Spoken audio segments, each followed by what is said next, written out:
So vulnerability factors. So exploiters target vulnerabilities in people to manipulate and coerce them into modern slavery and trafficking. So these vulnerabilities can range from, which we've already talked about, being homeless, having a history of abuse, so child sexual exploitation, ritual or cult abuse, child abuse, or having previous abusive relationships. Also learning difficulties, and also addictions to drug and alcohol.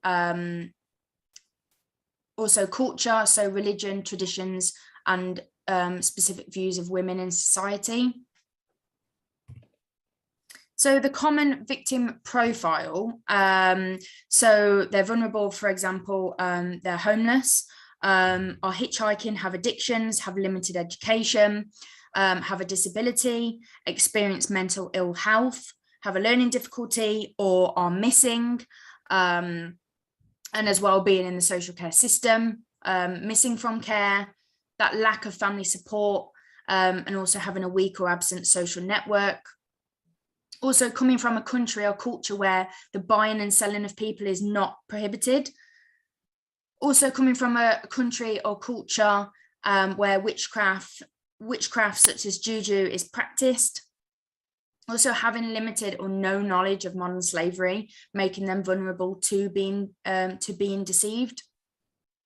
Are in a foreign country and cannot communicate in the language of that country. And also having debts in their home country or are managed into debt by perpetrators as a result of their illegal migration. This is the most common one for us. It's really interesting because based on the nationality, we tend to see similar exploitation. I'm not saying that depending on the nationality, they will only experience a specific type of exploitation.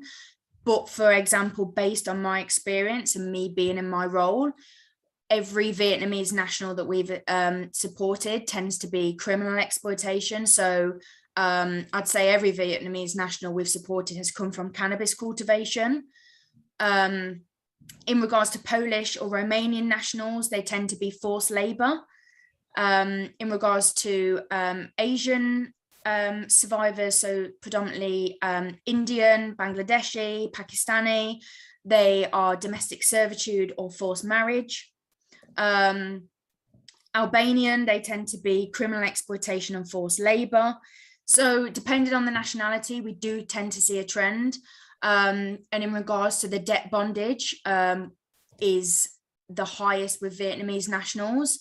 We tend to see that the most common amount of debt, which is pretty standard for to get Vietnamese nationals from Vietnam into the UK, the debt tends to be a minimum of 500,000,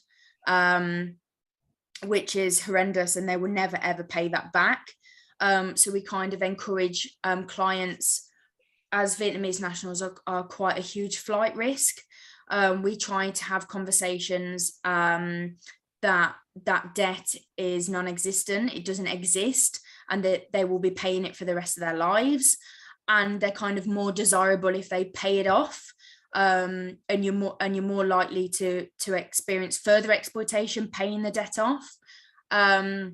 We tend to see a lot of Vietnamese nationals will want to leave the project or will go missing from the hotel accommodation that they're placed in by the police, just because their debt bondage is so high.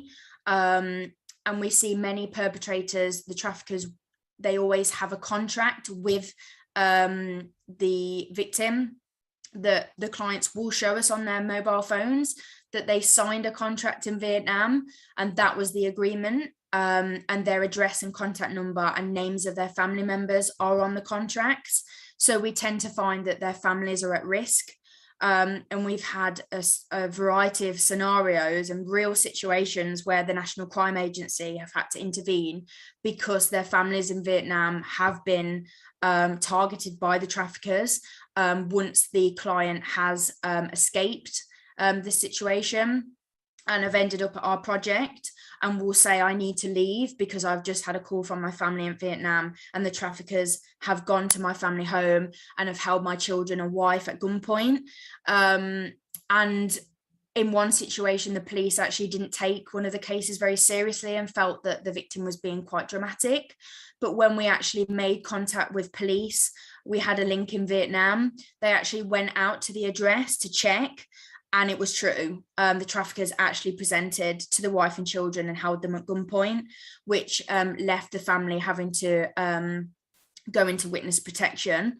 And it was a huge case. It was hugely complex, and the client had actually been with us for over 20 days.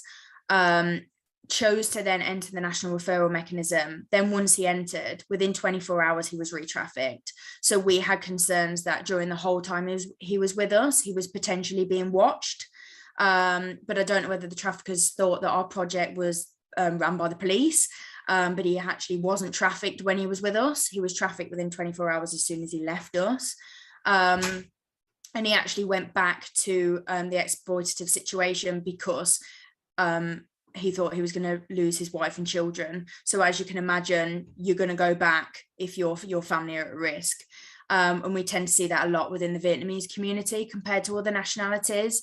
In regards to European countries, the debt is so low because obviously the countries are closer to the UK.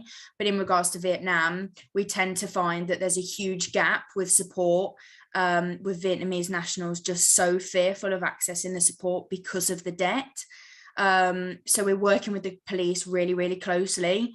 And we can't obviously buy somebody out. We don't have funds to pay everybody's debt bondage off. So, I mean, we're in a real difficult situation, because as everyone in this training, if your family's at risk, that's the end of it. You're not debating whether you're leaving. So yeah, it's really, really difficult with Vietnamese nationals, particularly.